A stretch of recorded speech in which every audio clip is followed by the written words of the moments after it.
ETF index mutual funds నేర్చుకుని stock మార్కెట్లో రాణించాలనుకుంటున్నారా? వెంటనే ఈ నెంబర్కి కాల్ చేయండి.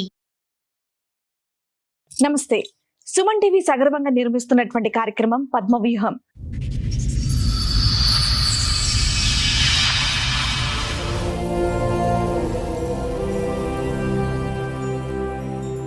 నేను బీటెక్ చదువుకున్నాను, సాఫ్ట్వేర్ ఇంజనీర్లో జాబ్ చేస్తాను. హస్బెండ్ కూడా సాఫ్ట్వేర్ ఇంజనీర్.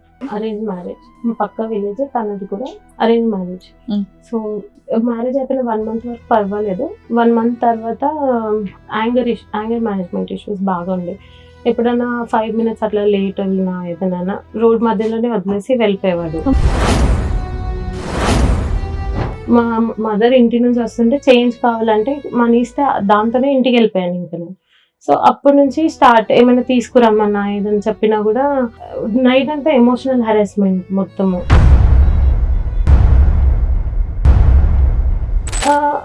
తను ఏంటి అంటే మొత్తం నేను సాలరీ వెళ్ళిపోవాలి. ఏదైనా నాకు అవసరం ఉంటే 10-20 రూపీస్ అయినా సరే అవి నేను నీకు ఇచ్చేస్తాను, నువ్వు మాత్రం మొత్తం నీ సాలరీ అంతా నాకు క్రెడిట్ చేసేయాలి. ఇంకా బాబుతోని ఒక 15-16 lakhs వరకు నాతో మనీ తీసుకొని అపార్ట్మెంట్ లో ఫ్లాట్ కొన్నాడు. ఎవరి పేరు మీద కొన్నారు? అది ఆయన తన పేరు మీదే కొన్నారు. మనీ మాత్రం నా దగ్గర నుంచి తీసుకొని వెళ్ళారు.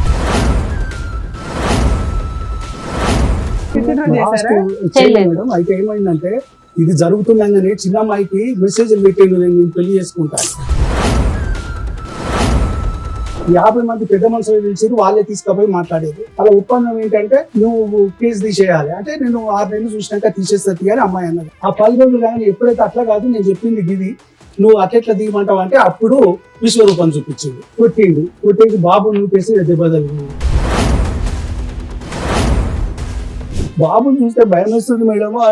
ఆ రోజు 2 సంవత్సరాల తర్వాత వస్తే మా డాడీ మా పరశురామ్ వచ్చిందని చుట్టుపక్కల అందరికి చెప్పింది మేడం. డాడీ అంటాడు, పేరు పెట్టి పిలిస్తే బాగా అనిపిస్తుంది మేడం బాబు.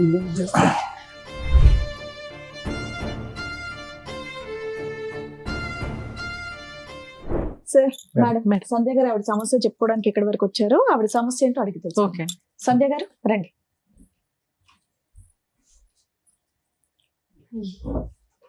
హలో అండి. నేను బీటెక్ చదువుకున్నాను. ఓకే. సాఫ్ట్వేర్ ఇంజనీర్ లో జాబ్ చేస్తాను. ఓకే. హస్బెండ్ కూడా software engineer. Okay. Arrange marriage. మా పక్కన విలేజ్. ఎక్కడండి మీరు? ఎక్కడి నుంచి వస్తున్నారు? వరంగల్. వరంగల్ నుంచి వస్తున్నారు. మా పక్క విలేజ్, తనది కూడా అరేంజ్ మ్యారేజ్. సో పెళ్ళైన 1 month వరకు ఫైన్, పర్వాలేదు, బాగానే ఉన్నారు. ఎంత కాలం అవుతుంది? 6 years. 6 years అవుతుంది. ఓకే. 5 years బాబు. ఓకే. మీ ఏజ్ ఎంత అప్పుడు? 30. 24 కి మ్యారేజ్ అయింది. 24. అతను బీటెక్ ఏనా? తను కూడా బీటెక్. ఇద్దరు హైదరాబాద్ లో వర్క్ చేశారు. ఇద్దరం హైదరాబాద్ లోనే వర్క్ చేస్తాం. చెప్పండి. Love marriage arrange marriage. So తను మా పక్క విలేజ్. మ్యారేజ్ అయిపోయిన 1 month వరకు పర్వాలేదు. 1 month తర్వాత యాంగర్ మేనేజ్మెంట్ ఇష్యూస్ బాగా ఉండే. ఎప్పుడన్నా 5 minutes అట్లా లేట్ వెళ్ళినా ఏదైనా రోడ్ మధ్యలోనే వదిలేసి వెళ్ళిపోయేవాడు. చాలా సార్లు మేము ముందు అత్తాపూర్ సైడ్ ఉండేవాళ్ళం, ఆఫీస్ కి దగ్గర అవుతుందని. ఇట్లా ఒకరోజు మా పేరెంట్స్ వాళ్ళ ఇంటికి వెళ్తే లేట్ అయిపోయింది. సో 5 minutes లేట్ అయినందుకు 7-8 ఆ టైంలో, అది కొంచెం ఏరియా కూడా నాకు అంతగా తెలీదు, రోడ్ మీదే నన్ను వదిలేసి ఆయన వెళ్ళిపోయారు. నేను మనీ అప్పుడు క్యాష్ క్యారీ చేసేదాన్ని కాదు. మా మదర్ ఇంటి నుంచి వస్తుంటే చేంజ్ కావాలంటే మనీ ఇస్తే దాంతోనే ఇంటికి వెళ్ళిపోయాను ఇంకా నేను. సో అప్పటి నుంచి స్టార్ట్, ఏమైనా తీసుకురమ్మన్నా ఏదని చెప్పినా కూడా నైట్ అంతా ఎమోషనల్ హెరాస్మెంట్ మొత్తము. రాగానే నన్ను కొత్తిమీర తెమ్మని పంపిస్తావా, అట్లాంటి అన్ని చిన్న వాటికి నైట్ అంతా గొడవ పెట్టేసి చాలా మొత్తం ఎమోషనల్ గా డ్రైన్ చేసేసి. ఇంట్లో ఎవరెవరు ఉంటారండి? నేను, హస్బెండ్. అప్పటికి మాత్రం ఇద్దరమే. 1 month అయింది అప్పటికి. ఎక్కడ ఉంటారు? వాళ్ళు ఊర్లో ఉండేవాళ్ళు. 2 months. You weren't working when you were married అమ్మా? అప్పుడు మీరు పని చేయట్లేదు? I was working. You working? మరి ఎందుకు ఫైనాన్షియల్ గా అతనికి ఏదో ఎక్కడ దింపేస్తే డబ్బుల గురించి అవన్నీ తను ఏంటి అంటే మొత్తం నేను ఏం నా ఏం సాలరీ సంపాదించినా అతని అకౌంట్ లో వెళ్ళిపోతుంది. వెళ్ళిపోవాలి. ఏదైనా నాకు అవసరం ఉంటే 10-20 రూపీస్ అయినా సరే అవి నేను నీకు ఇచ్చేస్తాను, నువ్వు మాత్రం మొత్తం నీ సాలరీ అంతా నాకు క్రెడిట్ చేసేయాలి టోటల్ కంట్రోల్. మొత్తం. అట్లా స్టార్టింగ్ లో అంతేమీ కంట్రోల్ చేయకపోతుండే ఫైనాన్షియల్ గా, మిగతావి ఎమోషనల్ గా ఇట్లానే డ్రైన్ చేస్తుండే. తర్వాత 2 months అప్పుడు మా అత్తయ్య వాళ్ళు వచ్చారు. వాళ్ళు అప్పటికి బాగానే ఉండింది కొంచెం. నేను వర్క్ మార్నింగే వెళ్ళిపోతే తను వర్క్ ఫ్రమ్ హోమ్ చేసేవాడు అప్పుడు కూడా. ఇట్లాగే కొన్ని రోజులకి మా ఇంటి ఓనర్ ఫుల్ గొడవ పెట్టేసుకున్నాను అనమాట. నేను అప్పుడు ఇంట్లో లేను. వచ్చాక నాకు జరిగింది తెలీదు, కానీ నేను డిఫెండ్ చేశాను తన్ని. డిఫెండ్ చేసి అక్కడి నుంచి తీసుకొని వేరే చోటికి షిఫ్ట్ అయిపోయాం మొత్తం. దేనికి సంబంధించి గొడవ ఏంది తెలుసా? స్టార్టింగ్ వచ్చేసి తనకి మేము షిఫ్ట్ అవ్వడం ఇష్టం లేదు. అది కాకుండా ఈయన ఏం చేశారో నాకు తెలీదు. ఎప్పుడైనా వాళ్ళతో ఏం మిస్బిహేవ్ చేశారో నాకు తెలియదు, కానీ ఆ మీనింగ్ లోనే కొంచెం ఆమె అబ్యూజివ్ గా మాట్లాడింది ఆయనతో. కానీ నాకు అంతా తెలియకపోయినా నేను ఒకదాన్నే ఉన్నాను అక్కడ సపోర్ట్, కానీ నేను డిఫెండ్ చేసి తీసుకొచ్చేసాను ఇంటికి. తర్వాత ఆయన 1 month అట్లా పూణే వెళ్ళిపోయాడు. నేను మా ఇంట్లోనే ఉండేదాన్ని. మా ఎప్పుడు జరిగిందండి ఇది? 2019 May. సో నేను ఇంటికి వచ్చేసాక 1 month ఆయన వెళ్ళిపోయారు. నేనే హౌస్ సర్చ్ అవన్నీ చేసి ఆయన వచ్చే వరకు అన్ని అరేంజ్ చేసి పెట్టుకుని ఉన్నాను. తర్వాత కూడా ఆయన వచ్చేసాక కూడా మళ్ళీ ఏమైనా ఇంట్లోకి వండుకోవడానికి గిన్నెల దగ్గర నుంచి కూడా ఏమైనా అడిగితే మీ అమ్మ వాళ్ళు తెస్తారు అవన్నీ. నాకు అప్పటికి మీ శాలరీ ఎంత, ఆయన శాలరీ ఎంత? నా శాలరీ అప్పుడు 38,000 వచ్చేది, తనకు 43 వచ్చేది. ఏమైనా కొన్నా కూడా మీ శాలరీ మీరు ఏం చేసేవారు? 25,000 అట్లా ఇద్దరికి. మ్యారేజ్ అయిన 1 month కి 25,000 ఇద్దరం సేవింగ్స్ కి వేసుకునేవాళ్ళం. మిగతావి మా దగ్గర ఉండేవి, అవి కూడా ఇంట్లో ఖర్చులకి వాటికి అయిపోయేది. తను ఏం చెప్పాడంటే వాళ్ళ సిస్టర్ కి 3 lakhs అట్లా పెళ్లి అప్పుడు ఒప్పుకున్నాము, అవి చేయాలంటే టైం పడుతుంది, నీ శాలరీ ఇంట్లోకి వాడేసుకుంటే నేను ఇక్కడ సేవ్ చేసుకుంటాను మా చెల్లికి అంటే ఓకే అట్లా కూడా పర్వాలేదు ఫైన్ అనేసి వదిలేదు. తర్వాత తను ఊరికే ఇట్లాగే హరాస్ చేసి, నేను ఎప్పుడు మా వాళ్ళకి చెప్పలేదు. నేను ఎల్డర్ డాటర్ మా ఇంట్లో, ఎంతమంది? చెల్లెలు ఇంకా ఇద్దరు ఉన్నారు. సో నేను ఎప్పుడు చెప్పలేదు వాళ్ళకి అప్పటి వరకు. కానీ రోజు ఇట్లా మెంటల్ టార్చర్ ఎక్కువైపోయింది నైట్ టైం. నేను అప్పుడు షిఫ్ట్స్ ఉండేవి, 9కి వచ్చేదాన్ని. 9-10 అవ్వగానే ఇంక ఇదే టార్చర్, 12 వరకు అట్లా పడుకోకుండా. ఒక రోజు మా ఫాదర్కి ఫ్రూట్స్ తేలేదు అనేసి మా ఫాదర్కి కాల్ చేసి 12-1 టైంలో వాళ్ళకి కాల్ చేసి మీ ఇంటికి వెళ్ళిపోయి ఇప్పుడే అనేసి అట్లా హరాస్ చేసి. గొడవలు ఏంటమ్మా, కరేపాకు తేలేదు, కొత్తిమీర తేలేదు, ఫ్రూట్స్ తేలేదు, ఇంతే. అక్కడి నుంచి స్టార్ట్ అయింది. మెల్లిమెల్లిగా అది మొత్తం ఫైనాన్సెస్ కంట్రోల్ చేయాలి నేను అనేసి అక్కడికి వచ్చింది. ప్రెగ్నెన్సీ నేను చెప్పిన మాటే వినాలి, అమ్మాయిలకి ఇండిపెండెన్స్ అంటే తను ఆలోచించకూడదు, తన ఒపీనియన్ చెప్పొద్దు, ఎందులో ఉండకూడదు. అసలు నా ఒపీనియన్ కూడా అడగరు. హెల్త్ ఇష్యూస్, ప్రెగ్నెన్సీ టైంలో హెల్త్ ఇష్యూస్ ఉండి నన్ను ట్రావెల్ చేయొద్దని చెప్పారనమాట. కానీ ప్రెగ్నెన్సీ ఎప్పుడు వచ్చింది మీకు? 2020లో వచ్చింది. 2020లో వచ్చింది. ట్రావెల్ చేయొద్దు అని చెప్పారు ఆ టైంలో. చెయ్యొద్దు అన్నా కూడా లేదు మా ఊర్లోనే జరగాలి, అలా అయితేనే మా చుట్టుపక్కల ఎక్కడికి వెళ్తారమ్మా ఇంట్లో కూర్చోక. కానీ నేను రాలేను, నాకు బ్యాక్ పెయిన్ అంటే నేను పడుకోబెట్టుకున్నా కార్లో తీసుకొని వెళ్తాను, కానీ నువ్వు ఇక్కడ ఉండకూడదు, నేను చెప్పిన దగ్గర చేస్తే మా చుట్టాలందరికీ రావడానికి వీలు ఉంటుంది అంటే నేను ఒప్పుకోలేదు అసలు. నాకు అప్పటికి క్యాబ్ మాన్పించేసి నేను మెట్రోలో వెళ్ళేదాన్ని ఆఫీస్కి. సో నేను రాలేను అన్న కూడా ఆ రోజు గొడవపడి ఫోన్ పగలగొట్టేసి మొత్తము నన్ను పైన ఈ లాడర్ లాగా ఒక స్టెప్స్ ఉంది అవి ఎక్కించేసాడు మొత్తం పైకి 4th floor లో. స్పైరల్ లాడర్ నార్మల్ గానే కళ్ళు తిరుగుతాయి కొంచెం. అది ఎక్కుతున్నప్పుడు ఇంకా నాకు మొత్తము డ్రౌజింగ్ అనిపించింది అది ఎక్కువగానే. తర్వాత ఇట్లా చేస్తున్నారా అని అప్పుడు చెప్పాను వాళ్ళకి, కానీ అప్పటికి కూడా లేదు కొంచెం అడ్జస్ట్ అయిపోవాలి అన్నట్టుగా చెప్పే పంపించేశారు మా పేరెంట్స్, మా తాతయ్య వాళ్ళు. తర్వాత దీవాళి బాబు పుట్టే టైంలో కూడా నా ఫోన్ తన దగ్గర ఉండే, తనది పాడైపోయింది కదా నాది ఇచ్చాను. రోజు అసలు ఫోన్ తనతోనే ఉండేది, గూగుల్ పే, ఫోన్ పే అన్ని పాస్వర్డ్స్ తెలుసు, అన్ని తెలుసు. స్క్రీన్ షాట్స్ తీసుకొని తనకి వాట్సాప్ చేసుకుంటాడు. తన ఫోన్ వర్కింగ్ లో లేదు కానీ వాట్సాప్ చేసుకునేవాడు ఫోన్కి. బేబీ కొంచెం ముందే మీకు డెలివరీ చేసేస్తాము, బేబీ గ్రో అవ్వట్లేదు అనేసి అంటే ఓకే. నాకేమో ఆ టెన్షన్‌లో ఉండేది. తనేమో నాకు కొత్త ఫోన్ కొనించు, నాకు ఫోన్ ప్రాబ్లమ్ అవుతది. నువ్వు అక్కడ హాస్పిటల్‌లో ఉంటే అనేసి అంటే ఫోన్ ఆర్డర్ పెట్టేసి నేను వెళ్ళిపోయాను. బెడ్ మీద నాకు ఇట్లా ఆపరేట్ మేడం అంత అయిపోయింది. డీటెయిల్ గా కాదు, పిల్లాడు పుట్టాడు, పిల్లోడు రెస్పాన్సిబిలిటీస్ ఎలా తీసుకున్నాడు, మీకు ఓవరాల్ గొడవకి రీజన్స్ ఏంటి, డే టు డే జరిగింది అవసరంలా, అసలు ఓవరాల్ ఏ విషయం మీద, ఫైనాన్షియల్ విషయం మీద గొడవలు జరిగాయి, ఎప్పటిదాకా కలుస్తున్నారు మీరు? బాబు పుట్టాక 5 months వరకు కలిసి ఉన్నాము. 2020 లోనే చెప్పేస్తున్నావు, 21 నుంచి విడిపోయారా? 5 years అవుతుందా మీరు సెపరేట్ అయిపోయి? మధ్య మధ్యలో ఆన్ అండ్ ఆఫ్ వస్తారు. ఒక 1 month 2 months ఉంటారు. తర్వాత గొడవ పడి కొట్టి మనీ నాకు ఈ ఇవ్వట్లేదు. 5 years లో ఎన్ని సార్లు వచ్చాడు? 3 times. ఓకే, లాస్ట్ గా వచ్చి వెళ్ళిపోయింది ఎప్పుడు? 9-10 months బ్యాక్ ఫిబ్రవరి టైంలో. స్టార్టింగ్ లో ఉన్న డిఫరెన్స్ ఆఫ్ ఒపీనియన్స్ తర్వాత కాన్ఫ్లిక్ట్స్ ఒకటేనమ్మా, లేదంటే అంటే ఫైనాన్షియల్ ఇండిపెండెన్స్ లేకపోవటం, చిన్నవాడి దగ్గర గొడవ పెట్టుకోవటం, నీ డబ్బులన్నీ నాకు కావాలంటాం, ఇంతవరకేనా మీ గొడవలు? ఇంకేమైనా ఇంకా ఉన్నాయా? పేరెంట్స్ దగ్గర నుంచి తీసుకురమ్మని హెరాస్ చేసేవాళ్ళు. Okay, అది Financial- కూడా కొంచెం ఆయనకి ఏమైనా అక్రమ సంబంధాలు ఉన్నాయా, మీ మీద అలాంటివి ఏమైనా ఏమైనా క్యారెక్టర్ వేరే- క్యారెక్టర్ అసాసినేషన్ అసాసినేషన్ చేయడు కానీ బాడీ షేమింగ్ చేస్తారు బాగా. ఇట్లా స్టౌట్ ఉంటావు నువ్వు అట్లా అనేసి. సో ఈ కారణాల వల్లే మీరు 5 years బట్టి, ఆల్మోస్ట్ 5 years బట్టి విడిపోయారు. మధ్య మధ్యలో ఏదో అడప ఒక వారాలు అంతేనా? డౌట్ ఏంటంటే క్యారెక్టర్ పరంగా అట్లా కాదు, క్యారెక్టర్ అసాసినేషన్ కాకుండా తనకి ఫైనాన్షియల్ డౌట్స్ అన్నమాట. మా పేరెంట్స్ కి ఇచ్చేస్తాను, మా ఇచ్చేవారా మీరు? సిస్టర్స్ కి ఇచ్చారు. నేను ఎప్పుడు ఎప్పుడు ఇవ్వలేదు. ఇవ్వలేదు? స్టార్టింగ్ లో మా పెళ్ళైన కొత్తలో మా సిస్టర్ నేనే, తను బయట సీట్ వస్తే నేనే ఎంకరేజ్ చేస్తే నేను పంపించాను. సో దానికోసం ఒక 1 month స్పెండ్ చేశాను కానీ దాని తర్వాత నేను ఎప్పుడు ఇవ్వలేదు. ప్రెగ్నెన్సీ టైంలో మీ వాట్సాప్ లో అదే మీ ఫోటోస్ స్క్రీన్ షాట్స్ తీసుకోవటం అవన్నీ ఏంటమ్మా దీని గురించి? దీని గురించి observing the communication with your అన్ని. ఫ్యామిలీ, మీ వాళ్ళ కమ్యూనికేషన్ అనేది అబ్జర్వ్ చేస్తారు. అవి గూగుల్ పే బ్యాలెన్స్ Right. అవన్నీ స్క్రీన్ అయ్యో. షాట్స్ తీసుకొని పంపించుకోవడం. రైట్. ఆపరేట్ అయిపోయినా కూడా అన్ని ప్రతి ఒక్కటి నేనే పెట్టాలి. Right. అక్కడ నుంచి ఏమీ నాకు హెల్ప్ ఉండదు. అప్పటి నుంచి ఇప్పటి వరకు ఆయన ఏమి ఇవ్వలేదా? ఇవ్వలేదు. ఆయన జాబ్ కంటిన్యూ చేస్తున్నారా? 5 years లో తను మా బాబుని చూసింది ఓన్లీ బర్త్డే రోజు వస్తాడు, కేక్ కట్ చేపిస్తాడు, ఫొటోస్ దిగుతాడు, వెళ్ళిపోతాడు అంతే. ఎక్కడ ఉంటాడు ఆయన? ఆయన ఉప్పల్ సైడ్ పీజీలో ఉంటున్నాడు. పీజీ అనేసి అంటున్నారు కానీ యాక్చువల్లీ వాళ్ళ ఫ్రెండ్స్ చెప్పింది ఏంటంటే అపార్ట్మెంట్ లో ఉంటున్నాడు. ఓకే, Flat, బట్ ఈస్ తీసుకొని. Living separately.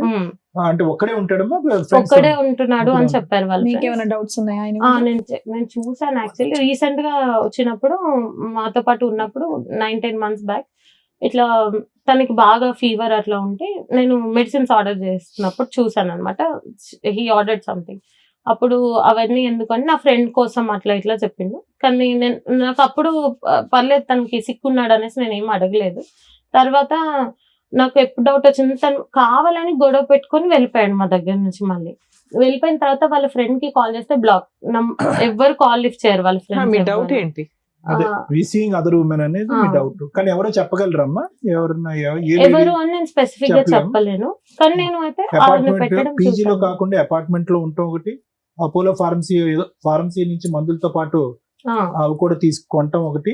ఇంకేమన్నా మీ దగ్గర డౌట్? అతను మేము ఉన్నప్పుడు కూడా మాతో ఎక్కువ స్పెండ్ చేయడు, బాబుతో గానీ నాతో గానీ. తను ఫోన్ సో మీ దగ్గర అంటే డైరెక్ట్ మెసేజ్ ఎవిడెన్స్ అయితే ఏమీ లేదు, ఏం లేదు. బట్ అది మీకు ఒక సస్పిషన్. ఇది కాకుండానమ్మా ఇంకా బాబుతోని ఒక 15-16 lakhs వరకు నాతో మనీ తీసుకొని అపార్ట్మెంట్ లో ఫ్లాట్ కొన్నాడు. అది వాళ్ళ ఫాదర్ ఆయన వాళ్ళు యూజ్ చేసుకోవడం కానీ ఎప్పుడు నేను గానీ బాబు గానీ వెళ్ళడం అవి ఏమి లేదు. ఎవరి పేరు మీద కొన్నారు అది? ఆయన తన పేరు మీదే కొన్నారు. మనీ మాత్రం నా దగ్గర నుంచి తీసుకొని వెళ్ళారు. ట్రాన్సాక్షన్ ఏమైనా నడిచిందా? Online transaction? చిట్స్ మేము పే చేసినాము, వాళ్ళ దగ్గర నుంచి తీసుకొని వెళ్ళిపోయారు అనమాట. నేను పే చేసినవి కూడా తనే తీసుకొని మీరు వెళ్ళిపోయారు. ఎందుకు ఊరుకున్నారు? ఆ టైంలో మంచిగానే ఉంది కొంచెము. అంటే ఆ టైంలో మా మామయ్య వల్గర్ లాంగ్వేజ్ యూజ్ చేసి కొట్టడానికి వచ్చినప్పుడు ఈయనే సపోర్ట్ చేసి పంపించారు నన్ను. మీ ఫాదర్ వస్తారంటే అమ్మ నువ్వు ఉన్నంత కాలం చిట్టీలు వేసి 25,000 అనుకుని మీరు 25,000 కట్టింది ఏదైతే ఉందో, ఆల్రెడీ డే 1 నుంచి మీకు ఫైనాన్షియల్ గొడవలే ఎన్ని మాట్లాడుకున్నా కూడా. అట్లాంటప్పుడు 15 lakhs చిట్టి ఆయన తీసుకొని వెళ్ళిపోతుంటే ఈయన బాగున్నాడు కదా నువ్వు ఎట్లా నమ్ముతావు? డే 1 నుంచి గొడవలు జరుగుతున్నాయిగా. ఈ డబ్బుల కోసం బాగున్నాడు ఈ 4 రోజులు. నెక్స్ట్ మీకు ఆల్రెడీ ఏ రోజు కూడా ఈ 5 years లో 3 times వచ్చి 3 months ఉన్నాడు. అయినా మీరు ఎందుకు ఎంటర్టైన్ చేస్తున్నారు అతను? నేను మనీ పంపించకపోతే మా ఫాదర్ కి వాళ్ళకి కాల్ చేసి హరాస్ చేయడం, నేను సూసైడ్ చేసుకుంటాను, నాకు మెంటల్ ప్రెషర్ ఎక్కువ అయిపోతుంది అలా చెప్తే నువ్వెందుకు నమ్ముతావు, ఎందుకు అంటావు? కదా ఈ 5 years లో ఎంత మొత్తం పంపించారమ్మా అతనికి టోటల్ గా? చిట్టీల డబ్బు ఎంత? అదో 15 లక్షలు. అది 15 అది lakhs. కాకుండా కాకుండా వాళ్ళ ఫాదర్ వాళ్ళ టర్మ్ ఇన్సూరెన్స్ దగ్గర నుంచి ఓలా ఊబర్ అన్ని ఇంట్లో సామాన్ దగ్గర నుంచి అన్ని నేనే చూసుకునేదాన్ని. ఇంట్లో అవన్నీ మనిషి లేడు, కాపురం లేదు, అదే ఏమీ లేదు, పైగా బిడ్డకు ఒక నీకు తండ్రి రూపాయి లేడు. ఇవ్వాల్సింది పోయి ఎదురు అన్ని లాక్కుంటుంటే ఎందుకు ఫండ్ చేస్తున్నావు అంటే ఎప్పటికైనా అతని మనసు కరుగుతుందనా? Actually Huh?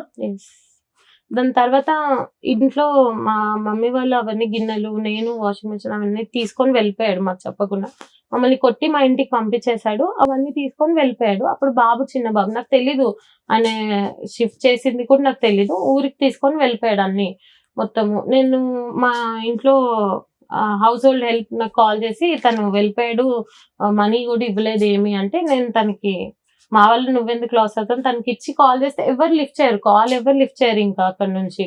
ఇప్పటికి కూడా అవన్నీ మా అమ్మ వాళ్ళు పెట్టినాయి, అందులో మా ఫాదర్ కష్టం అదంతా. అంటే మీరు కాదు. గెలుపు 3 లక్షలు నువ్వు పెట్టిన డబ్బా అంతకంటే ఎక్కువ ఉంది. ఎక్కువ తింగరదానిలాగా చాలా ఉన్నావు. చిన్న పెద్ద చిన్న విషయాలు contribution. మాట్లాడుతున్నారు.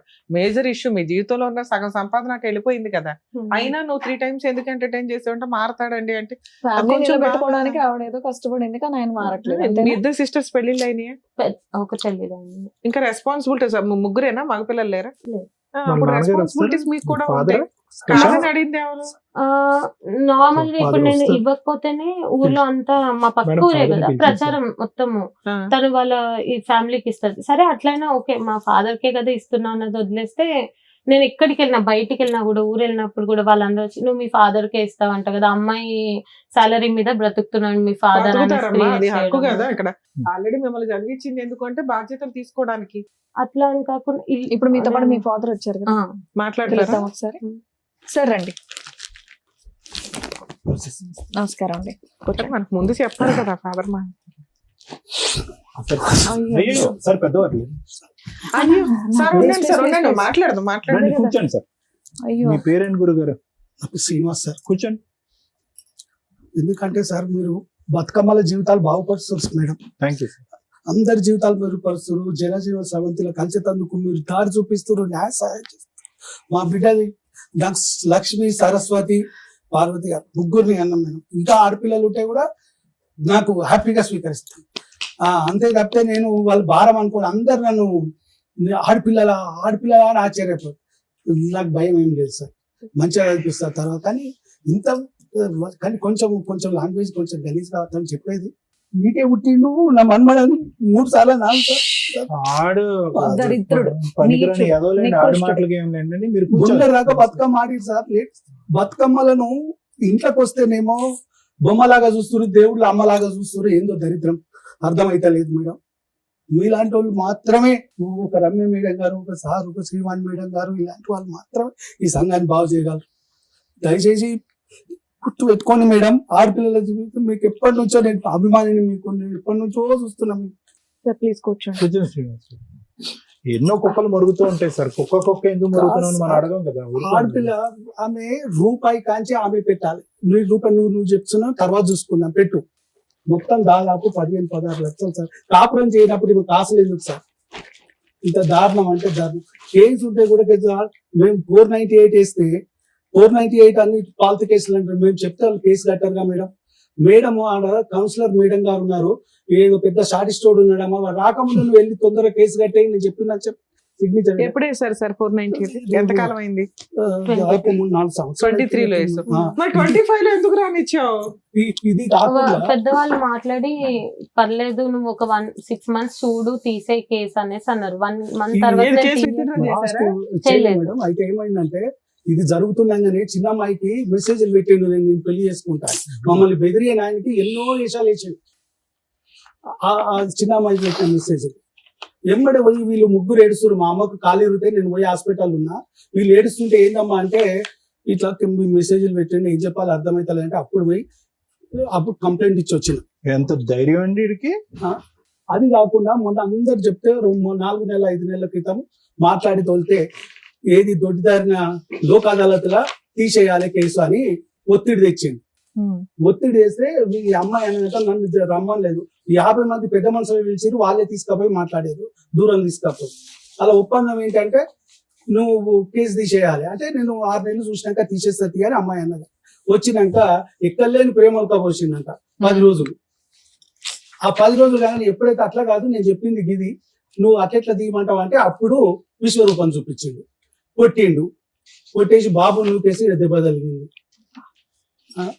అప్పటిదాకా ముందో వెనుకో దగ్గరికి పోయేది అలా డాడీ దగ్గర. బాబుని చూస్తే భయం వేస్తుంది మేడం. ఆ రోజు 2 సంవత్సరాల తర్వాత వస్తే మా డాడీ మా పరశురామ్ వచ్చిండు అని చుట్టుపక్కల అందరికి చెప్పిండు మేడం. డాడీ అంటాడు, పేరు పెట్టి పిలుస్తే బాగా అనిపిస్తుంది మేడం బాబుని. అందు గురించి అంటే బాబు ఉన్నాడు కదా, కలిసి ఉండాలి. తర్వాత ఇంకో 2 ఉన్నారు. ఇది చదవచ్చా సార్? వీడు మీ రెండో అమ్మాయికి పెట్టిన మెసేజ్ చదవచ్చా ఇక్కడ? చదవండి సార్ దయచేసి. ఇది ఏం రాశాడంటే చూడండి, ఇది కొన్ని అర్ధరాత్రి మెసేజ్ కూడా కాదు, ఇది సాయంత్రం 6:30కి మెసేజ్. శ్రావణి నీకు ఒకటి చెప్పాలి శ్రావణి, ఇప్పటికి లేట్ అయ్యింది అంటే అమ్మాయి పాపం చెప్పండి అని అంది. I wanted to propose you in a best moment if I could have seen you before marriage. అంటే పెళ్లికి ముందు నువ్వు కనిపించుంటే నేను నీకే ప్రపోజ్ చేసి ఉండేవాడు. నాకు ఆ అవకాశం మిస్ అయిపోయా. నువ్వు ఎలా రిసీవ్ చేసుకుంటావో నాకు అర్థం కాలేదు. ఇదిగో నా నా నా మనసులోంచి చెప్పేటటువంటి మాట, నువ్వు నా బెటర్ హాఫ్ కింద ఉంటావా for the rest of my life. Don't I deserve A true caring sweet person like you. నీలాంటి అద్భుతమైన మనిషి నా జీవితంలో ఉంటావు అన్నది నాకు కావాలి. నువ్వు ఉండటానికి నువ్వు రెడీయా. అందునుంచి నేను ఇది ఎక్స్ప్రెస్ చేస్తున్నాను. ఇది ఏమన్నా ఒపీనియన్ ఉంటే కనుక వెంటనే నాకు తెలియపరచు. ఏందమ్మా ఇడు దమ్ము, ఇడు ధైర్యం, ఇడు.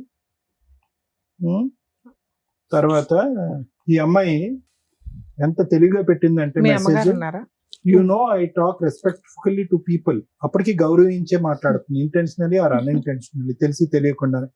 మా నాన్నగారు నన్ను పెంచినటువంటి విధానం బట్టి ఈ మాత్రం మర్యాద అన్న ఇచ్చి నేను నీతో మాట్లాడుతున్నాను అని చెప్పి అక్కడితో అమ్మాయి మెసేజ్ కట్ చేసింది. అయినా కానీ వాడు పెడుతూనే పోయాడు సార్. అవును సార్, పెడుతూనే పోయాడు. ఎందుకు ఇది 1-2 పగల కొట్టకుండాని, నడ్డి ఎరగొట్టకుండా ఎందుకు ఊరుకున్నారు? అమ్మాయికి మ్యారేజ్ అయింది కదండి, లాస్ట్ వన్ మేడం. ఈ అమ్మాయి లాస్ట్ మేడం, సెకండ్ వన్ కి అయిపోయింది. అయితే ఈ మధ్య ఎప్పుడైనా మాట్లాడుతుంటే ఏం జరుగుతుందో పోతుంటే ఎంత దూరం అయినా పోదాం నాన్న, ఎంత అయినా ఖర్చు పెడతా అంటాడు. మొన్న ఒకసారి పెద్ద మనుషులు మాట్లాడితే లేదు, అప్పుడు కూడా ఇంకా కరోనా టైంలో ఇంకా 20 రోజులు ఇది ఉంటాము, మా ఊరికి తీసుకుపోయింది మేడం. ఇది ఉంటే ఏంది నష్టమేముందయ్యా, పంపి ఆంచి హైదరాబాద్కి వస్తారు కానీ అక్కడ హైదరాబాద్ లో బతికేటోళ్ళని ఊరు ఉందామని తీసుకుపోయింది. ఒక 20 రోజులు ఏముంటే వచ్చేద్దామని తీసుకుపోయి అక్కడ హరాస్మెంట్, నువ్వు ఫోన్ మాట్లాడు, ఒక ఉగ్రవాది కంటే ఎక్కువ నీగా ఎక్కడ మాట్లాడినావు, ఏం మాట్లాడినావు, ఎందుకు మాట్లాడినావు? మీ అమ్మాయి ఇందులో ఏ ఒక్క పాయింట్ అన్న చెప్పిందా ఎంతసేపు కూర్చొని? రేపొద్దుట కోర్టులో ఎట్లా చెప్తుంది? అదే మీరు ప్రతి పాయింట్ పర్ఫెక్ట్ గా రీచ్ అయ్యేలాగా చెప్తున్నారు. మేము ఎందా నుంచి మొత్తుకునేది ఇది ఒకటేనా అంటుంటే ఒక్క ఫైనాన్షియల్ ఇష్యూ తప్ప అంత చదువుకొని అంత ఏటీఎం కార్డు లాగా మొత్తం ఇచ్చిపడేసి ఏమి క్రూయాలిటీ, ఏం బాధపడిందని చెప్పండి. సిస్టర్ మీద ఒక అబ్యూజ్, ఒక రకంగా అది ఒక డబ్బు ఏం తీసుకోను అని ఆ కండిషన్ మీద పంపిస్తాను. డబ్బు అడగ, అవసరం ఉంటే ఏదన్నా డెవలప్ చేస్తే తీసుకోండి, ఒకరు వాడుకోండి, అంతే తప్పితే ఇదంటే సరే అట్లా అని పెద్ద మనుషులు కూడా ఇట్లా ఎట్లా చేస్తారు అంటే మేడం వాళ్ళకి తోచింది చేస్తారు.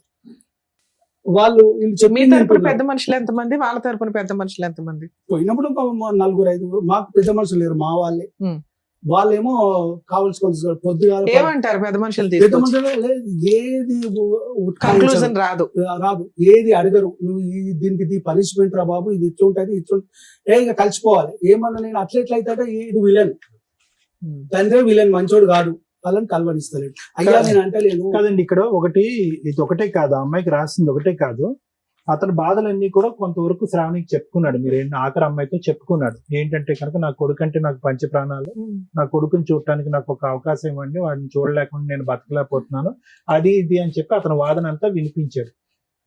కానీ ఎందుకు ఆ అమ్మాయికి చెప్పేవాడు? అందులో ఈ అమ్మాయి కూడా అంది, ఇదేంద్ర బాబు నేను అందరికంటే చిన్నపిల్లని నాకు చెప్తున్నావు ఏంటి గొడవ అంతా కూడా, పెద్దవాళ్ళతో వచ్చి కూర్చొని మాట్లాడొచ్చు కదా అంటే కనుక నేను చెప్పేటటువంటి మాట అట్లీస్ట్ ఈ మెసేజ్ల రూపాన నువ్వు తప్ప ఎవరు ఆలకించట్లేదు, వినట్లేదు, అర్థం చేసుకోవట్లేదు, నా గోడు ఎవరు అర్థం చేసుకోవట్లేదు కాబట్టి నీకు చెప్తాను. ఓకే, ఒక మెసేజ్ బాగాలేదు, ఈ మెసేజ్ నేను ఏదైతే చదివానో అది అభ్యంతరకరమైనటువంటి మెసేజ్. కానీ అక్కడ కూడా ఏమన్నాడంటే దీన్ని క్షమించద్దులేండి కానీ చెప్తున్నాను, if you do not have any opinion please ignore it. అటువంటి నా మాట అభ్యంతరకరంగా అనిపించి నేను మాట్లాడేటటువంటిది చెత్తా చెదారం అంటే కనుక ఇది ఇక్కడితో ఆపేసే అని అన్నాడు. ఆ తర్వాత ఆ అమ్మాయి కూడా మాట్లాడుతుంది. తర్వాత మాట్లాడిన సంభాషణ అంతా కూడా మా అక్కిలా ఉంది, మా అక్కిలా అనుకుంటుంది, నువ్వేమనుకుంటున్నావు అని చెప్పి ఆ అమ్మాయి తనకు వయసు మించినటువంటి బాధ్యత తీసుకుని మధ్యవర్తిత్వం చేయడానికి ప్రయత్నం చేసింది అందులో. కానీ ఇందులో చాలా ఇంపార్టెంట్ పాయింట్ ఒకటి ఉందమ్మా, ఎవరు కూర్చోట్లేదు, ఎవరు నా గోడు వినట్లేదు, ఎవరు నా మాట వినట్లేదు, నువ్వు తప్ప ఎవరు వినట్లేదు శ్రావణి అని అంటుంది. ఆ అమ్మాయి ఏమొచ్చి నేను ఒక పెద్ద అన్నయ్యలా నేను ట్రీట్ చేస్తున్నాను కాబట్టి నువ్వు నాకు ఎందుకు మీరందరూ కూర్చుని ఎందుకు మాట్లాడుకోలేదు, ఎందుకు ఇంత ఇలాంటి అంశాల మీద పెళ్లి పెటాకులు అయిపోవటం ఏంటి నాకు అర్థం కావట్లేదు. సార్ అవన్నీ అతను చెప్పిన ఒత్తి మాట్లాడతారు. అంటే ఆయన ఎప్పుడు కొడుకుని చూడడానికి అవాయిడ్ ఎప్పుడు చేయలేదు మేడం, కొడుకుని చూడడానికి అవాయిడ్ ఎప్పుడు చేయలేదు. ఎప్పుడైనా వస్తుడు చూసుడు కనీసం మంచినీళ్ళు ఇచ్చినా కూడా కోర్టులో ఏం కేసులు పెండింగ్ ఉన్నాయి సార్? 498 వేసినాము. సో ఇది 354D. ఈ అమ్మాయి చిన్న అమ్మాయి అదే ఓకే అదే వేశారు. డొమెస్టిక్ వైలెన్స్ కేసు వేశారు, అది నడుస్తుందా? ఇంటీరియర్ మెయింటెనెన్స్ వేశారా? ఎందుకని అది వేసి ఎంతకాలం అయింది? డివిసి వేసి 2 years, 2023 సేమ్. సరే నేను చెప్తాను మేడం. ఇంకొకటి నంబర్ బ్లాక్ ఆ ఊరికి తీసుకుపోయి night లా చంపే నేను ప్రయత్నం చేశారు ఒక్కసారి మేడం. నేను అవి చిన్న కొట్టి చిన్న నన్ను నిర్వీర్యాల పంపించాక ఆడియో ఒక్కళ్ళ మాట. ఉన్నది మేడం. ఆమె కొడుతుంటే ఒక సార్ మీకు కోర్టులో కేసులు నడుస్తున్నాయి, పెద్ద మనుషులు పంచాయతీలు నడుస్తున్నాయి, కొంచెం వెల్ సెటిల్డ్ ఫ్యామిలీ, అడ్వకేట్స్ ని పెట్టుకోగలిగారు, కెపాసిటీ ఉంది. ఇక్కడ ఏమి ఎక్స్పెక్ట్ చేసి వచ్చారు? అదే మేడం, ఒకటి ఆ కాపురం చేస్తలేడు. ఇప్పుడు ఆమె ఇల్లు కట్టుకుంది మేడం, దాదాపు 1.5 లోన్ తీసుకుంది. నేను కొంత ఇచ్చేసాను. ఎవరు? మీ అమ్మాయి సొంతగా ఒక ఇల్లు కట్టుకుంది. ఎప్పుడు ఎంతకాలం అయింది కొని? ఒక 1 year ఓకే. అతను విడిపోయినాక లాస్ట్ గా తర్వాత కొన్నావా? గృహప్రవేశం ఒకదాని చేసావా? మీ ఆయన వచ్చాడు? నేను ఒకదాన్ని, మమ్మీ జస్ట్ పూజ చేసినాం అంతే. అయితే దాదాపు ఆమెకి ఇచ్చినవి, ఆమె సంపాదించినవి వేరే వేరే కాకుండా ఒక 20 లక్షల దాకా అప్పయింది మేడం. కనీసం అవన్నీ అంటే ఇటు ఇటు పెడుతుంది. కొంచెం అవన్నా సరే, కేసు ఎట్లా నడిస్తే అట్లా, దేవుడు ఎట్లా చేస్తాడో ఇలాంటి న్యాయం చేస్తారు. కనీసం అవన్నీ ఇస్తేనన్నా ఆమె అప్పులు కట్టుకుంటుంది. సరే వచ్చి కాపురం చేసుకొని నిమ్మలంగా ఆయన రూపాయి పెట్టొద్దు అమ్మాయి సార్. ఇప్పుడు 11 అవుతుంది. ఈ టైంలో ఫోన్ చేయడం కూడా పర్లేదు కరెక్ట్ కాదు. యాక్చువల్ గా కొంచెం ముందు అయితే నిజంగా మీ అల్లుడు ఫోన్ చేసి మాట్లాడి మా వంతు ప్రయత్నం నేను చేశాను. నేను చెప్పేది చెప్పుకుంటున్నా మేడం. అయితే కనీసం ఆయన ఏ కేసులు అక్కర్లేదు, మీ దగ్గర వచ్చి మీరు మంచిగా సార్ కౌన్సిలింగ్ చేస్తే ఏ కేసు అక్కర్లేదు, కాపురం చేస్తే ఓకేనా? ఓకే మేడం, కానీ మంచిగా ఉండాలి. ఈ అరాజ్ కాదండి, ఒపీనియన్ కదా ఇంపార్టెంట్. చెప్తున్నానా? మీరు చెప్పండి. ఆయన వచ్చినా కూడా 1 month maximum 1 month. Okay, what ever has happened in the past is past. ఇక్కడ నుంచి యు వాంటింగ్ ఒక కౌన్సిలింగ్ చేసి మిమ్మల్ని ఇద్దరిని కలిపి భార్య భర్తలుగా ఒక కొడుకు ఈ వాతావరణాన్ని నువ్వు ఊహించుకోగలుగుతున్నావా? ఆ నమ్మకం మీకుందా? అది కావాలని కోరుకుంటున్నావా లేదా? కావాలా వద్దా? ఎన్వైరన్మెంట్ అసలు ఆయన క్రియేట్ చేయడు. ఒక హోమ్లీ. నీకు నమ్మకం ఉందా లేదా అని అడుగుతున్నాను అన్న. లేదు. నాన్నగారు ఏమంటున్నారంటే మీరు మేడం మీరందరూ కౌన్సిలింగ్ చేసేసుకుని అతను బ్రెయిన్ మార్చేసి కూర్చోపెట్టి కలిపండి అని అంటున్నారు. నీకు నమ్మకం లేకుండా ఆ ప్రయత్నం చేయడం కూడా వేస్ట్. మొత్తం హాస్టల్ ఎన్వైరన్మెంట్ ఉంది. హాస్టల్ ఎన్వైరన్మెంట్ లో నీకు ఏం రిస్క్ ఉందని అనుకుంటున్నావు? నీకు ప్రాణభయం ఉందా? ఉంది, నాకుంది, బాబుకి కూడా. అసలు బాబుని వీడియో కాల్ చేసి చూస్తాను. 4 years అవుతుంది. ఒక్కసారి నేను బ్లాక్ కొట్టి నన్ను పంపించాక నువ్వు ఎందుకు కొడతాడమ్మా? సారీ, మనీ ఇవ్వకపోతే నేను తాగడు. తన దగ్గర ఉండాలి అంతే. అతనేమన్నా మీ మీద కేసులు వేసాడా? నేను చేసినవన్నీ ఫాల్స్ కేసు. కాదు. ఇప్పుడు ఒకటి గురువు గారు, మీరు పెద్ద మనసుతో ఒక ఆడపిల్ల జీవితం మీ కొంత కూతురు పరువు గురించి అవనియండి, కాపురం కాపాడాలి, కుటుంబం నిలవాలి అనే ప్రయత్నంతో మీరు ఇక్కడ కూర్చోండి. కానీ అటువైపు మీ ఉన్న బిడ్డ ఈ రోజు మీరు ఇందాక అన్నారు నా బిడ్డను నా గుండెల్లో పెట్టుకుని సాక్కుంటాను, నాకేం లేదన్నారు. అటువంటి బిడ్డ ఈ రోజు ప్రాణభయంతో అక్కడ అంటుంది. ప్రాణభయం అని చెప్పినా కూడా మీరు కౌన్సిలింగ్ చేసేసేయండి, ఏదో విధంగా కలిపేయండి అంటే కనుక మళ్ళీ మీరు ఇందాక నిలబడి మాట్లాడిన మాటలకు వెనక్కి తీసుకోవాల్సి వస్తుంది. ఎందుకంటే మొన్నటి వరకు ఆమె ఇష్టంతోనే 3-4 నెలల క్రితము ఆమె ఇష్టంతోనే తీసుకొచ్చి మాట్లాడిపించి కూర్చున్నబెట్టి మాట్లాడిపించింది. అప్పటిదాకా ఆమె దగ్గర వ్యతిరేక భావం లేకుండా ఇప్పుడు వస్తుంది. ఈ 1 month నాకు అయినంత వరకు నేను ట్రై చేశాను చాలా, బాబు కోసము. బాబు ఎప్పుడు స్పీకింగ్ నీ పేరెంట్ బంగారు? శృతి. ఆనెస్ట్లీ స్పీకింగ్ ఒక మాట చెప్పాను, అసలు ఇక్కడ ఏ పద్ధతిలో అయితే ట్రై చేయాలో ఆ పద్ధతులు జరగలేదు. అసలు ఇది విడిపోకూడనటువంటి కాపురం. నిజంగా నా మనసులో మాట నేను చెప్తాను. ఇది there is no okay financial freedom లేదు, కొడతాడు, ఇవన్నీ కూడా ఇంకా ప్రతిదీ ఇలా విడగొట్టుకుని తుంచుకుంటూ పోతే అంటే ఇక్కడ కూడా ఒక మార్గం ఉంది. ఏంటంటే మ్యారిటల్ థెరపీ అంటారు, మ్యారేజ్ కౌన్సిలింగ్ అంటారు. బ్యూటిఫుల్ ప్రోగ్రామ్ అది. I asked him. ఎంత బ్యూటిఫుల్ ప్రోగ్రామ్ అంటే అది. అందులో యాంగర్ మేనేజ్మెంట్ జరిగిపోతుంది, overlapping of intersection, both personalities intercheck చేస్తాము, ఏమైనా అలవాట్లు ఉంటే మాన్పిస్తాము, ఆలోచన శైలి పెంపొందిస్తాం. ఒక బ్యూటిఫుల్ ప్రోగ్రామ్. అది చేయకుండా అంటే ఈ రోజు గట్టిగా కూర్చుని మాట్లాడుకుంటే 6 సంవత్సరాల పాటు మీ పెళ్లి అయ్యింది. నేను మాట్లాడేస్తాను, నేను కొద్దిగా 2 నిమిషాలు వినండి సార్. 6 సంవత్సరాల పాటు మీరు మ్యారేజ్ అయ్యింది. 6 సంవత్సరాల పాటులో గట్టిగా మాట్లాడుకుంటే ఒక్క బలమైన కారణం చెప్పండి డాక్టర్ గారు అంటే కనుక ఆర్థిక లావాదేవీ తప్ప ఏమీ లేదు ఇక్కడ. నాకు డబ్బులు కావాలి, నా డబ్బులు నా అకౌంట్ లో ఉండాలి, నేను కంట్రోల్ చేయాలి అనేటువంటిది. ఇది ముమ్మాటికి నేరమే. అది వాళ్ళు వంశపారంపర్యంగా వస్తుందా, వాళ్ళ ఇంట్లో ఆ కుటుంబంలో ఆనవాయితీయా, ఒక ఆడపిల్లను ఒంటరిగా ఎదగనివరా, పెద్దగా ఆలోచించనివరా, ఆర్థిక స్వేచ్ఛనివరా, తన కాళ్ళ మీద నిలబడినవరా అనేది ఆ అబ్బాయి ఆలోచన ఎందుకు అలా వచ్చింది అనేది నాకు అర్థం కావట్లేదు ఇప్పటికీ కూడా. సరే, ఆ ఆలోచనని కూడా మ్యారేజ్ కౌన్సిలింగ్ ద్వారా మార్చచ్చు. మ్యారిటల్ థెరపీ అంటారు. అది ఎక్కడ జరిగింది? ఇక్కడ ఏం జరగలేదు. అతను ఏమొచ్చి ఇది కావాలి అనేవాడు. అదేదో మిరపకాయలు, పచ్చిమిరకాయలు, ఆకుకూరల కాడి నుంచి మొదలు పెట్టి నీ డబ్బులు నాకు కావాలి, నా ఇది కావాలని అన్నా, అలాగే నువ్వు ప్రొవైడ్ చేయడం కూడా కొనసాగింది. ఎక్కడో చోట భిన్నమైనటువంటి ప్రయత్నం చేయాలేమో. ఎందుకు ఆ శ్రావణి ఇప్పుడు మీ చెల్లితో మాట్లాడుకునేటటువంటి సాధక బాధకాలు ఎందుకు మీ అందరితో ఎందుకు మాట్లాడలేదు? ఓకే, మీరు అవకాశం ఇవ్వలేదని అనుకుందాం. సరే, అతను అన్నదే ఇందులో అన్ని పచ్చి అబద్ధాలు అని అంటున్నాడు. ఓకే, అబద్ధాలే. కానీ అతని మనసులో కూడా ఎక్కడో ఇక్కడ కలవాలి అనే తపన కనిపిస్తుంది. ఇక్కడ కొద్దో గొప్ప బ్లాక్ చేస్తున్నాను, నువ్వేమొచ్చి బ్లాక్ చేయట్లేదు అన్నాడు. భగవంతుడు తెలియాలి, నువ్వు బ్లాక్ చేసావా, బ్లాక్ చేయలేదా, పిల్లల్ని చూపెట్టలేదా అనేది భగవంతుడు తెలియదు. కానీ నేనేమంటున్నానంటే ఇక్కడ ఈ వేదిక మీద డీల్ చేసేటటువంటి అతిపెద్ద సమస్యల్లో, అతిపెద్దది అక్కర్లేదు, మీడియోకర్ సమస్యల్లో తాగుడు, తిరుగుడు, వ్యసనం, ఇలాంటివి అంశాలు ప్రధానంగా చూస్తాం. నేను కొట్టడం అనేది వాస్తవమే. కొట్టడం అంటే కనుక అది కూడా నేరమే, అది కూడా తప్పే అని అంటున్నాం.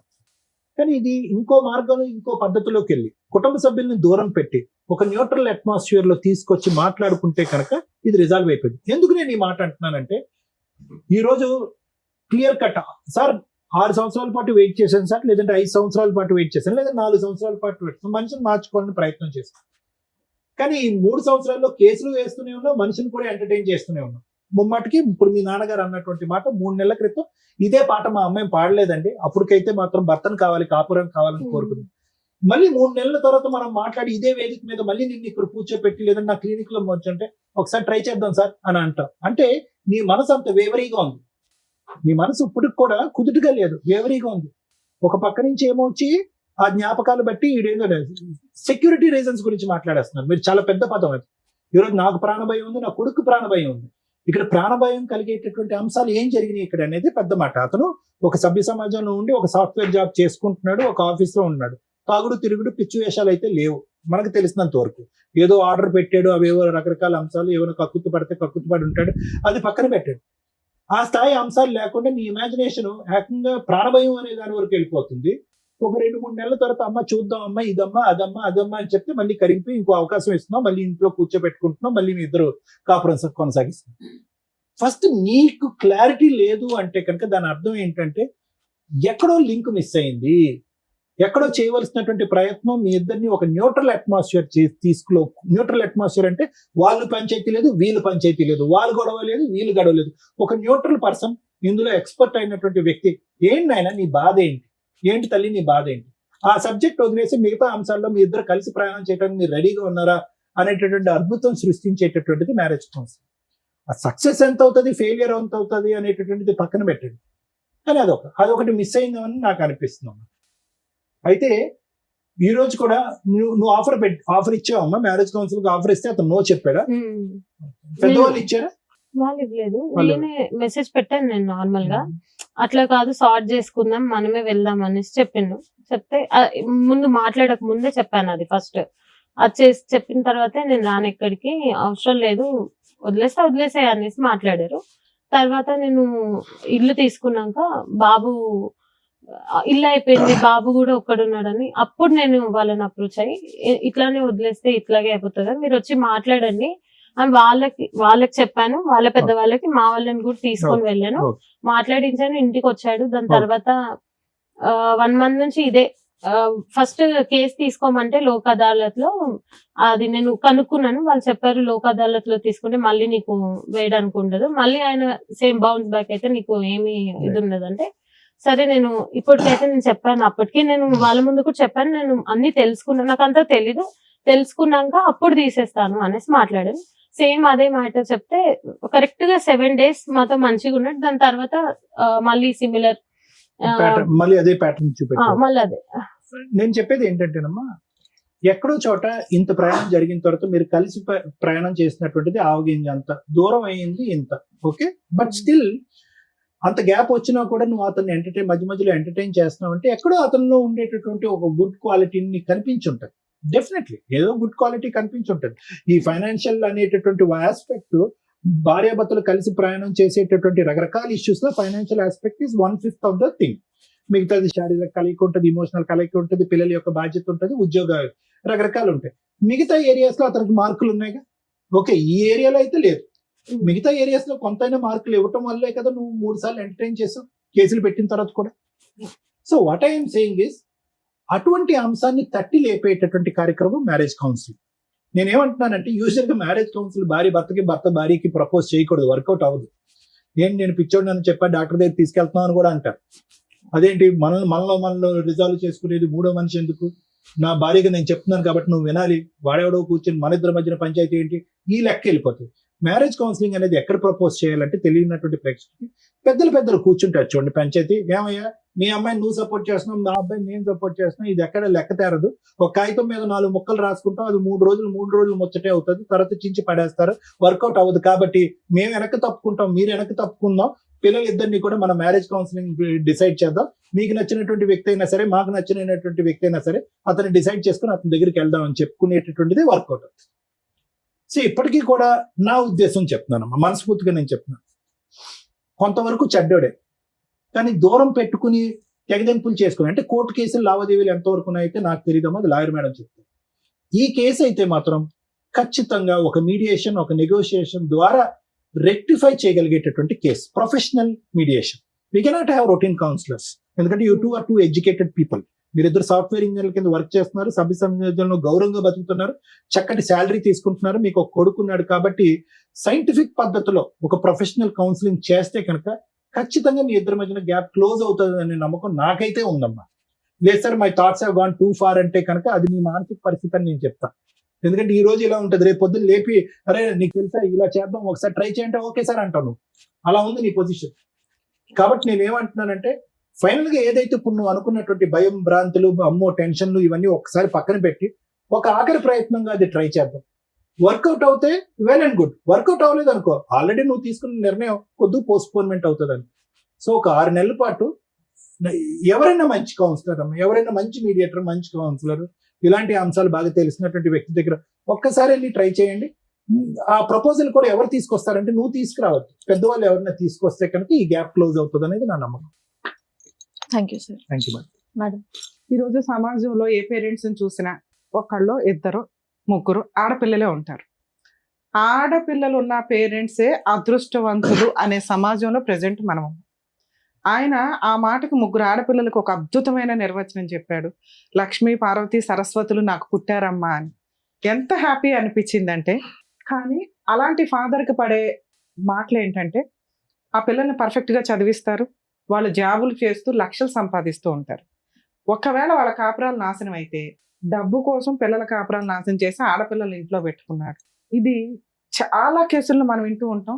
పేరెంట్స్ ఓవర్ ఇన్వాల్వ్మెంట్ వల్ల కాపురాలు నాశనం అయిపోయే స్టేజ్ నుంచి ఫైనాన్షియల్గా ఒక అమ్మాయికి ఫైనాన్షియల్ ఫ్రీడమ్ ఉంటే కాపురాలు నాశనం చేసుకుంటారు అనే స్టేజ్లో ఈ 2 మిక్స్ అయిపోయిన కేసు ఇది. ఒక రకంగా నిజంగా తండ్రి కూతురు కాపురం నాశనం చేశాడా, నిజంగా ఒక స్త్రీ ఫైనాన్షియల్ ఫ్రీడమ్ వల్ల, వ్యక్తిగత స్వేచ్ఛ ఎక్కువగా ఉండడం వల్ల కాపురం నాశనం చేసుకుందా, లేదా భర్త మంచోడు కాదా అనే పాయింట్స్ ఈ కేసులో మాట్లాడుకుంటే తను కాపురం చెయ్యాలా వద్దా అనేది మాట్లాడొచ్చు. ఎప్పుడైనా కాపురం చెయ్యాలి అంటే అది లీగాలిటీ ఎంటర్ అవ్వక ముందే జరగాలి. వన్స్ లీగాలిటీ ఎంటర్ అయిపోయినాక ఆ నిలబడే కాపురాలు చాలా రేర్ ఈ రోజున మాట్లాడితే. 498 2023లో ఫైల్ చేసేసి ఆ తర్వాత జరిగిన మర్డర్ కేసులు, అటెంప్ట్, సెక్సువల్ అబ్యూజ్లు జరిగిన కేసులు రేపటి రోజున ఒక మచ్చ సరస్వతి మీద వేసేశారు. ఆ పిల్లకి ఇంకా పెళ్లి కావాలి. వీళ్ళు చేసిన పని ఆ పిల్ల జీవితకాలం ఆ ఎఫ్ఐఆర్ తోటి ఆయన చేసిన పనికిమాలిన మెసేజ్కి దాన్ని పాపులర్ చేసుకోవడం వల్ల ఆ పిల్ల మీద మచ్చ పడుతుంది. రేపొద్దుట ఎవరన్నా పెళ్లి చేసుకుంటే ఈ తొక్కుల కేసు కనిపిస్తుంది. మీకు అర్థం అయ్యిందా? ఆ మెసేజ్ని మీరు ఇలా పెట్టుకొని డెసిషన్ తీసుకోవాల్సింది పోయి లీగల్ గా మనకేదో అద్భుతాలు జరుగుతాయని ఒక తప్పు చేయని పిల్ల క్యారెక్టర్ని, ఎందుకంటే సమాజంలో ముందు ఆడపిల్లనే అంటారు, ఆవిడ తప్పు చేసిందా తప్పు చేయలేదా ఈ పక్కన పెట్టండి. అతను లీగల్ సపోర్ట్ కోసం అయి ఉండొచ్చు. కర్మ ఏంటంటే ఈ కేసులో అతను ఎవరో మాకు తెలియపోయినా మాకున్న సీనియారిటీ మీద అతను కరెక్టే, ఈవిడ కరెక్టే. అర్థమవుతుందా? మరి ఈ కాపురం నిలబడుతుందా నిలబడదా అనే పాయింట్స్ మనం మాట్లాడదాం. అతను కరెక్ట్. ఏ రకంగా కరెక్ట్? పిల్లాడిని తాపత్రయపడిపోతున్నట్టు, నాకు అసలు వీళ్ళు ఛాన్సే ఇవ్వట్లేదు, సో ఫైనాన్షియల్ గా మేమిద్దరం ఒకటే కాబట్టి నేనే లీడరు, ఎందుకంటే మా ఆవిడ సంపాదన అంతా వాళ్ళ నాన్న తినేస్తున్నాడు, వాళ్ళ అమ్మ నాన్న తినేస్తున్నారని. అమ్మాయి జాబ్ చేస్తుంటే మ్యారేజ్ టైంలోనే ముందుగా మాట్లాడుకోండి మీ అమ్మాయి శాలరీ ఏం చేస్తారు అని. ఆ టాపిక్ రాలేదు మేడం, మేము మాట్లాడలేదంటే కాపురాలు నాశనం అయిపోతాయి. 50,000 సాఫ్ట్వేర్ లేకపోతే ఏదైనా ప్రొఫెషన్ లోనో ఉంటే అమ్మ మా అమ్మాయికి శాలరీ ఇదిగోండి, పెళ్లికి ఎంత అప్పు అవుతుంది, మాకింత రెస్పాన్సిబిలిటీ. కూతుర్లు ఇళ్లే, బాధ్యతలు ఇళ్లే తీసుకోవాలి కదా. 5 ఏళ్ళు తీసుకుంటారా 10 ఏళ్ళు తీసుకుంటారా? జీవిత కాలంలో వీళ్ళ శాలరీలోంచి పేరెంట్స్ కి ఎంత ఇస్తారు? కర్మ ఏంటంటే ఆడపిల్లల దగ్గర బతకడానికి కూడా తల్లిదండ్రులు అసహ్యంగానో లేకపోతే సమాజం ఏమనుకుంటుందో అనే భయంతో బతుకుతారు. అప్పుడు వాళ్ళని పోషించడానికి ఫైనాన్షియల్ సపోర్ట్ చేయాలి. వాళ్ళ దగ్గర ఆస్తులు ఉంటే ఓకే, లేదా ముగ్గురు ఆడపిల్లలు షేర్ చేసుకొని ఫైనాన్షియల్ గా మిమ్మల్ని చూడాలి. అది తప్పు పని కాదండి. ఎవరు మిమ్మల్ని వేలుపెట్టి ఏం చూడరు కూడా. మీ దగ్గర ఉన్నా అలా ఇవ్వడం వాళ్ళకి ఆనందం ఒక రకంగా. అది ముందుగా మాట్లాడుకోండి. ఎందుకంటే హస్బెండ్ వాళ్ళ కట్నాలు తీసుకునేటప్పుడు తక్కువ కట్నం ఏదో అనుకొని అబ్బా అమ్మాయి ఈ రోజు 50 తర్వాత ₹1,00,000 ₹1,00,000 సంపాదిస్తుంది, నెలకు 1,00,000 సంవత్సరానికి 1,00,000 వస్తాయి అనుకుంటే కుదరదు. ఇవి ముందే మాట్లాడుకుంటే ఈ ఫైనాన్షియల్ విషయం మీద గొడవ జరగదు. ఇలా ఫస్ట్ టాపిక్, మేడం మా ఇద్దరికి ఇంత శాలరీ, నాకు 35 ఆయనకు 45, 25 ఇద్దరు పర్సనల్ గా దాచు, సూపర్. మిగతాది ఇద్దరం కలిపి మాట్లాడుకున్నాం, ఇల్లు నడిపిస్తామని. ఈ పెచ్చది ఏం చేసిందంటే ఈ పార్టీకి కూడా ఆళ్ళకే వెళ్లేలాగా చిట్టి మొత్తం ఇచ్చింది. ఈ హస్బెండ్ కి మార్కులు ఎక్కడ పడట్లేదు, ఆయన మాట్లాడిన పాయింట్స్ దగ్గరే మాటలు పడట్లా. ఒకటి, భార్యకి ఎంత ఫైనాన్షియల్ ఫ్రీడమ్ ఇవ్వాలో చూసుకోవాలా. తల్లిదండ్రుల కోసం ప్రాపర్టీ కొని భార్య అప్పటిదాకా సంపాదించిన 15 లక్షలు డిపాజిట్ చేసి తీసేసుకున్నాడు చిట్టీల రూపంలో. అంటే ఫైనాన్షియల్ గా అతను గ్రిప్ తీసుకోవాలనే చూసుకుంటున్నాడు డే 1 నుంచి. అలాంటి వ్యక్తితో ఈవిడ ఎక్కువ కాలం బతికిద్దంటే 10 years తర్వాత మళ్ళీ ఇక్కడే కూర్చుంటుంది. ఎందుకంటే ఇప్పుడు సొసైటీ కోసం పిల్లల కోసం అడ్జస్ట్ అయ్యింది అంటే రేపటి రోజున ఈ ఫైనాన్షియల్ క్రష్ ఏదైతే ఉందో తను భరించలేదు. ఎందుకంటే 2 lakhs అవుతుంది, 3 lakhs అవుతుంది. 2 lakhs ఆయనకి ఇవ్వాలంటే ఇవిడ చేసేది ఏంటి? ఇప్పుడు ఆయన చేస్తున్నది ఏంటి? ఇంట్లో ఆవిడ ఎదురుగా ఒక రూమ్మేట్ లాగా అన్ని షేర్ చేసుకుంటున్నప్పుడు తను నేనేం చేయగలను అనేది ఉంటుంది. తనకి రూమ్మేట్ గా ఎంత చేయాలో చేసి మిగతాది వాడుకుంటే తన పర్సనల్ ఫ్రీడమ్ అనేది ఫైనాన్షియల్ ఫ్రీడమ్ ఉండాలి. అది అక్కడ మిస్ అయింది. 2, ఒక అల్లుడు రేపటి రోజున ఇంట్లో పెద్దల్లుడుగా కూర్చొని బాధ్యత తీసుకోవాలంటే ఆయన తండ్రి పాత్ర తీసుకోవాలి. ఆడపడుచు మరదలకి పెళ్లి చేయాలంటే మరదలు మా ఆవిడ కంటే నువ్వే బాగా అండర్స్టాండ్ చేసుకుంటున్నావు, మా మామగారు మీ నాన్న నా భార్య అసలు నన్ను అండర్స్టాండే చేసుకోవట్లేదని చిన్నపిల్లకి చెప్పడం ఏమిటి? ఆ పిల్ల జీవితకాలంలో బావ దగ్గర నాన్న అని కూర్చోగలదా? బాధ్యత తీసుకోగలదా? అది డ్యామేజ్ అయిపోయింది. ఆయన ఏ ముఖం పెట్టుకొని మీ ఇంట్లో భోంచేస్తాడు మీకు 3వ కూతురు ఉండగా? మిమ్మల్ని కొన్ని మాటలు మేము కేసుల్లో వింటూ ఉంటామంటే దిగజారి మాట్లాడుకుంటారు. 30 ఏళ్ళు 40 ఏళ్ళు ఉన్న కొడుకు తల్లి పక్కన పడుకుంటే అది కొడుక్కి 70 ఏళ్ళు వచ్చినా తల్లి పక్కన పడుకుంటే ఆడు కొడుకే, పసిపిల్లోడే. అలాగే అదే ఆడపిల్లల్ని పడుకోవద్దు తండ్రి దగ్గర అంటాం, ఎందుకంటే సేఫ్.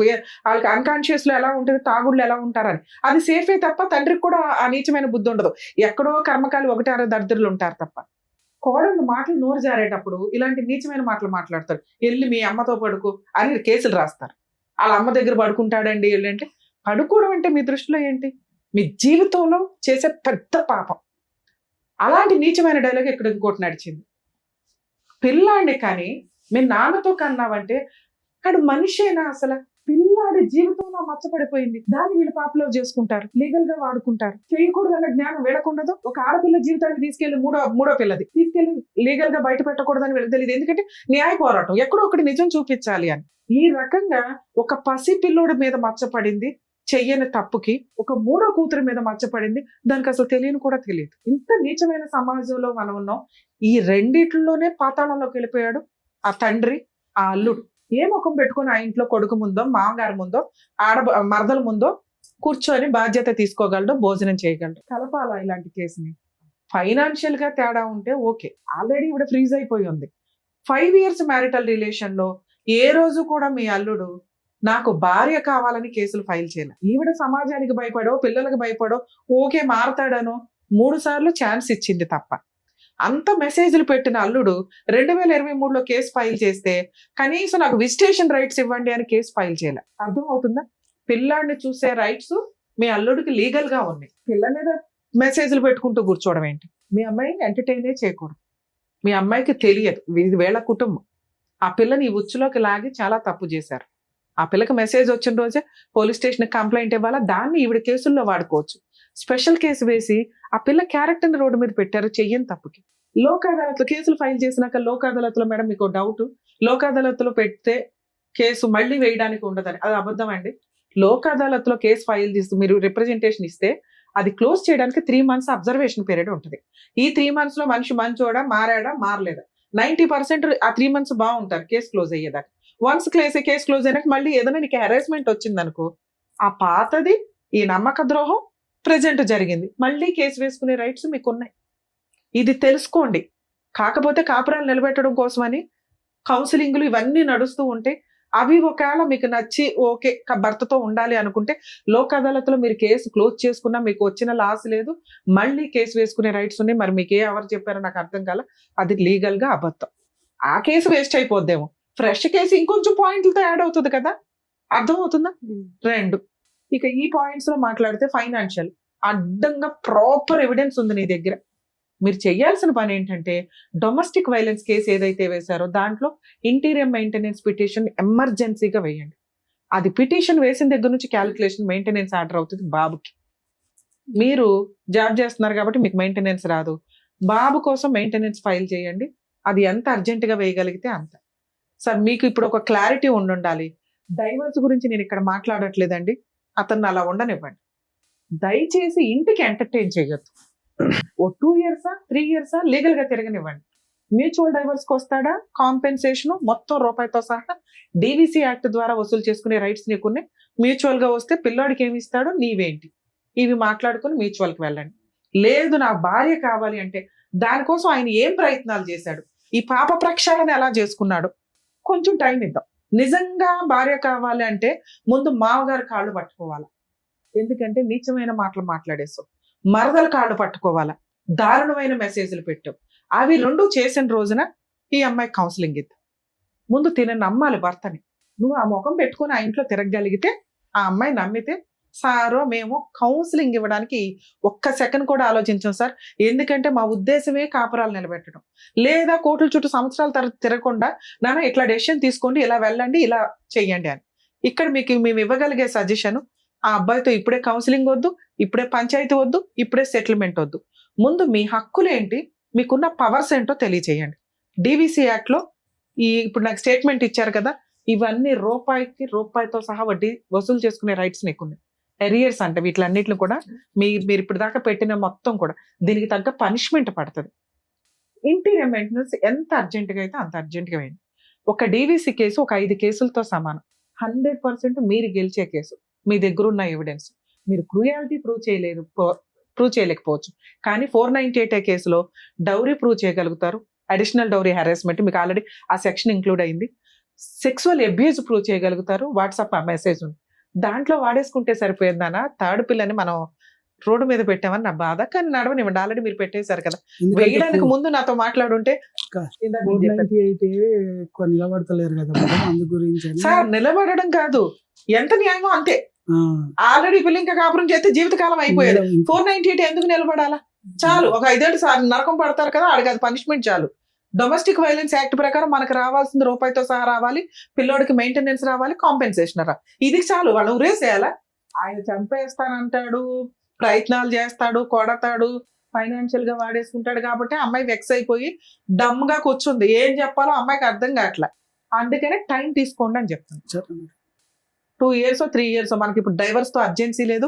పసిపిల్లోడు ఉన్నాడు, తన ఇల్లు కొనుక్కొని తన కాళ్ళ మీద తను నిలబడుతుంది. ఇక్కడ ఏ మగాడు అవసరం ఆవిడకి లేదు. అవసరం ఉన్న రోజు ఆవిడ కాళ్ళ దగ్గరికి వస్తే ఇందాక నేను చెప్పిన 2 జరిగితే అప్పుడు కౌన్సిలింగ్ కోసం ఆలోచించండి. జరగలేదా ఆ అమ్మాయికి ఓటేయండి. ఆవిడ లైఫ్ ఆవిడ చూసుకోవడం ఆవిడకి తెలుసు. ఇక్కడ మీ మీద మచ్చపడుతుందా, సమాజం ఏమనుకుంటుందని తొక్కుల విషయాలు పక్కన పెట్టండి. ఆ 3వ పిల్లకి ఏ రకంగా గౌరవంగా 2వ అమ్మాయిని పంపించారో అలా పంపించడం మీ బాధ్యత. ఎవరు ఏమనుకుంటున్నారు అనేది పక్కన పెట్టండి సార్. పైన దేవుడు ఉంటారు, చూసుకుంటారు. నీచంగా మాట్లాడిన వాళ్ళ ఆలోచన విధానం రేపు ఉదయం సెకండ్ మ్యారేజ్ చేసుకుని అలాగే దరిద్రంగా ఉంటది, లేదా దానికి తగ్గ ఫలితం పడుతుంది. నాన్న మీరు పర్ఫెక్ట్ గా ఉన్నారు, మీ క్యారెక్టర్ బాగుంది, కానీ ఫస్ట్ లోనే డ్యామేజ్ అయిపోయింది మ్యారిటల్ రిలేషన్. ఆ ఫైనాన్షియల్ నువ్వు పట్టుకుంటే స్ట్రాంగ్ గా పట్టుకోవాలా, లేకపోతే వదిలేస్తే పూర్తిగా వదిలేయాలి. పట్టుకుంటూనే వాళ్ళు లాక్కునేలాగా చేసుకున్నావు. దానివల్ల నీకు ఇక్కడ నెగిటివ్ ఇంపాక్ట్ పడిపోయింది భర్త మీద, కుటుంబం మీద. అతను అట్లాంటోడే. ఆ రోజుల్లోనే ఇందాక సార్ చెప్పినట్టు పర్ఫెక్ట్ కౌన్సిలింగ్ వెళ్ళుంటే మీ మైనస్లు ఈ రోజున మొఖాలు చూసుకోకూడదు అనే స్టేజ్ లో ఉండదు. మీ కుటుంబంలో ఈ రోజు మీ హస్బెండ్ కూర్చొని మాట్లాడే పొజిషన్ కాదు. అర్థమవుతుంది, వాడు జీవితకాలం గిల్టీగానే ఉంటాడు. సో అది వర్కౌట్ అవ్వదు. అది వర్కౌట్ అవ్వాలి అంటే ఇందాక నేను చెప్పిన 2 జరగాలి. ఇలాంటి కేసుల్లో ప్లీజ్ మా రిక్వెస్ట్ అండి, కాపురాలు నిలబెట్టుకోవడానికి ఫ్యామిలీ కౌన్సిలింగ్ కి స్టార్టింగ్ లోనే వెళ్ళండి. మొహమాటమే లేదు. మీకు మీరే కరెక్ట్, అవతల వాళ్ళు కరెక్టే. ఒక్కసారి అవతల వాళ్ళ పాత్రలోకి వెళ్ళి తెలిస్తే కూర్చుంటే మీకు అర్థం అవుతుంది వాళ్ళు ఎంతవరకు కరెక్ట్ అని. అబ్బాయి మన అబ్బాయి, కూతురు మన అమ్మాయి అనుకుంటే ఆటోమేటిక్ గా కోడల వైపు మిస్టేక్స్ ఏంటో అత్తమామలకు అర్థమవుతాయి. మీ కూతురే కష్టపడుతున్నట్టు కాదు, కోడలు కూడా ఇంకోళ్ళకు కూతురే. అలాగే కొడుకు ఎట్లా కష్టపడుతున్నాడో అల్లుడు కూడా అంతే. దయచేసి కాపురాలు నాశనం చేసుకోకుండా ముందుగానే ఫ్యామిలీ కౌన్సిలింగ్కి వెళ్తే 90% కేసులు పర్ఫెక్ట్ గా నిలబడతాయని నా ఉద్దేశం. అందుకే సుప్రీంకోర్టు, జ్యుడిషియరీ కోట్లు ఖర్చు పెట్టి కౌన్సిలింగ్స్, 498లో కౌన్సిలింగ్స్, DVCలో కౌన్సిలింగ్స్, లోక్ అదాలత్లో కౌన్సిలింగ్స్ ఎవరే ఎక్కడ ప్రతి చోట ఇట్లాంటి వాళ్ళు కూర్చొని మాట్లాడాలంటే కుదరదుగా. ప్లీజ్ ఒకవేళ అక్కడ మీకు కుదరకపోతే ఇంకో చోటుకి వెళ్ళి పర్ఫెక్ట్ వ్యక్తుల దగ్గర ఫ్యామిలీ కౌన్సిలింగ్ తీసుకోవడానికి 100% ప్రయత్నించండి. ఎందుకంటే మీకు పుట్టిన పిల్లలు అనాథల్లాగా బతుకుతున్నారు సమాజంలో. ఆ పాపం మీదే. Thank you ma'am. Thank you. All the best ma'am. Thank you. సరే ఇస్తాను, తీసేసుకెళ్తారు.